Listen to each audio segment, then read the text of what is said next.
This is Tiffany, the dietitian and lactation counselor with the Hamilton County WIC program. And today I want to talk about breastfeeding and nutrition. We get a lot of questions about diet and breastfeeding. Can anything help increase my milk supply? Are there any foods that I should avoid? So today I just want to go over what a good diet looks like while breastfeeding. Typically when you're breastfeeding, you need about 450 to 500 extra calories each day. So your age, your activity level, how much you're breastfeeding, your BMI, all influence how many calories you need each day. You can contact your WIC dietitian or your health professional that you work with to figure out how many calories you require. If you're exclusively breastfeeding, meaning you're not adding in any supplementation, then you do want to add the 450 to 500 extra calories per day. But if you're adding in any supplementation, so you might be skipping a feeding or you might not be pumping at that feeding, and you're offering formula, then you don't need the full 450 to 500 extra calories.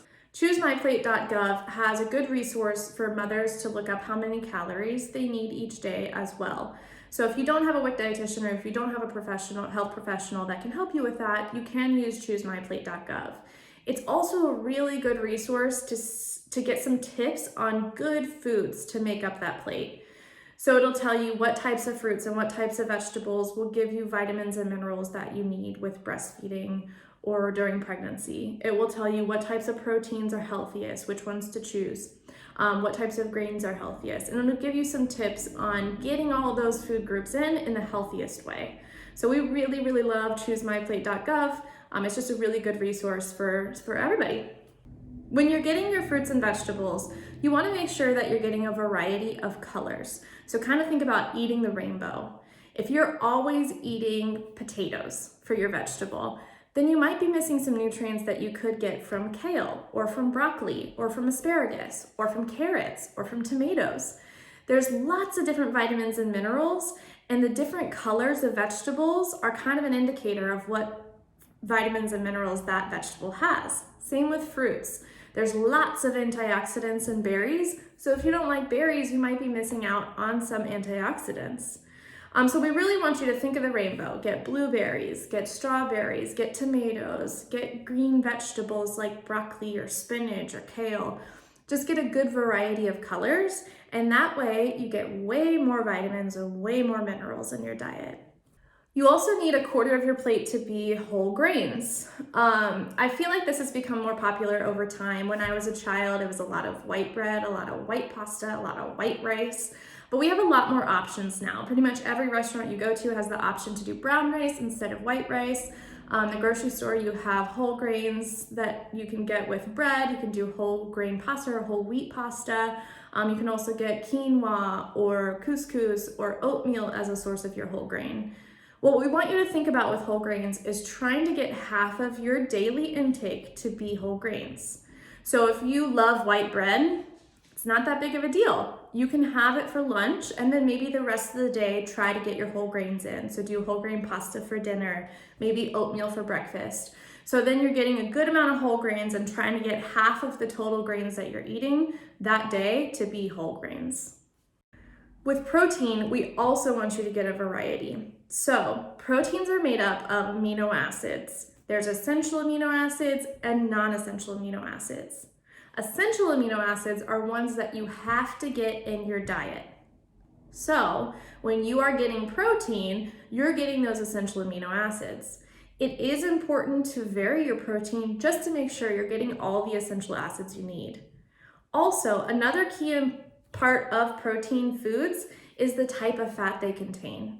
So if you're always eating foods that are high in saturated fat or meats that are high in saturated fat, that's not the healthiest option. So we want you to kind of rotate the types of proteins you're getting. So protein would come from meat, beans like black beans, kidney beans, pinto beans, garbanzo beans, soybeans actually, fish, so salmon, cod, tilapia, nuts like peanuts, cashews, peanut butter is a source of protein.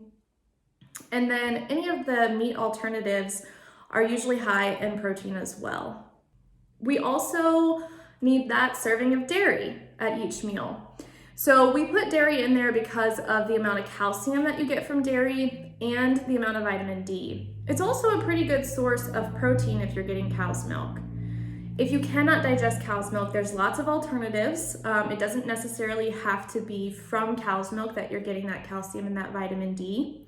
Just be careful when you're buying your milk alternatives to make sure that it has a good amount of calcium, a good amount of vitamin D, and if you're using it for a source of protein, make sure it's high in protein as well. So with calcium, if you're not getting calcium in your diet, your body actually breaks down its calcium stores in order for baby to get enough. So we store calcium in our bones. So if you're not getting enough in your diet, your bones actually start to break down in order for baby to get enough calcium. That's why we see bone density loss and tooth decay with pregnant and breastfeeding moms. So just be cautious of that. Make sure you're getting plenty of calcium in your diet. We do recommend taking your prenatal vitamin during your entire breastfeeding journey. Your prenatal vitamin is going to provide tons of vitamins and minerals that your body really needs.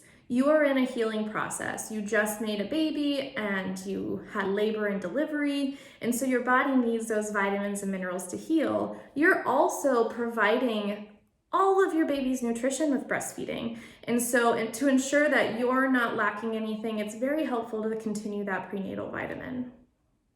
One of the common questions we get is, what foods will help me increase my breast milk supply? Unfortunately, there is no scientific evidence that any food will help increase your breast milk supply. Breastfeeding is all supply and demand. So the more you breastfeed, the more your body gets the hormones telling it to make more milk. So if you want to increase your supply, then you need to increase the amount that you're breastfeeding or you're pumping. So no matter what you're eating, your baby is still getting the nutrients that they need. The one thing that they have found is the type of fat that you eat will influence the type of fat in the breast milk. So if you are getting a good amount of omega-3s, you have a good amount of omega-3 fatty acids in your baby's breast milk, which can help with brain development. It's very good for your baby. So the type of fat that you're eating can influence the type of fat in your breast milk. Fish and nuts, especially like seeds, flax seeds, are really good sources of omega-3s. Another question we get is, how much water will help me make more breast milk? There's no specific amount that is going to help with breastfeeding. Breastfeeding, again, is all supply and demand. So the more you breastfeed, the more your body gets the hormones telling it to make more milk. So if you want to increase your supply, then you need to increase the amount that you're breastfeeding or you're pumping. But you do require a little bit more hydration while you're breastfeeding because you're giving a lot of hydration to your baby. So you want to just follow your thirst. You might notice that you're a lot thirstier. When you sit down to breastfeed, you might feel like the Sahara Desert. So just make sure that you have water with you when you're sitting down to do a breastfeeding session, and follow your thirst throughout the day. If you are quenching your thirst with water, then you will be plenty hydrated. But if you have any specific questions on that, your WIC dietitian or your health professional can help you figure out how much water is good for you while you're breastfeeding. Another question that we get a lot is, what foods do I need to avoid while breastfeeding? So there used to be old wives' tales that used to say like certain foods would cause gas in babies. But there's no scientific evidence that shows that any specific food makes every baby react. And so we don't want you to take any foods out of your diet when you start breastfeeding. Just go ahead and breastfeed. If you notice that every time you eat a certain food, your baby is up all night screaming with gas, then maybe try to take that food out and see if that helps with your baby's digestion. But don't automatically take it out before you try it. So if you eat a ton of green peppers, maybe your baby's belly isn't digesting it very well. Take the green peppers out, see if baby is doing any better. If they are, then keep the green peppers out. If they're still gassy, you can add the green peppers in and maybe try a different food and see if that's causing the gas. This is another great time to work with your WIC dietitian just to pinpoint what specifically is causing that fussy, gassy baby. Typically, gas is normal in babies. A little bit of gas is going to be fine. It's normal in adults. So a little bit of gas is fine. If they're very, very uncomfortable, then that's something that you'll want to address. And you can definitely work with your WIC dietitian and your lactation counselor to figure out how to address that. So those are the basics of nutrition while breastfeeding. If you have any specific questions or any changes that you may think you need in your diet, then reach out to your WIC dietitian. That is what we're here for. You can also reach out to your health professional, but before you make any changes in your diet, especially if you're breastfeeding, make sure you talk to a health professional first.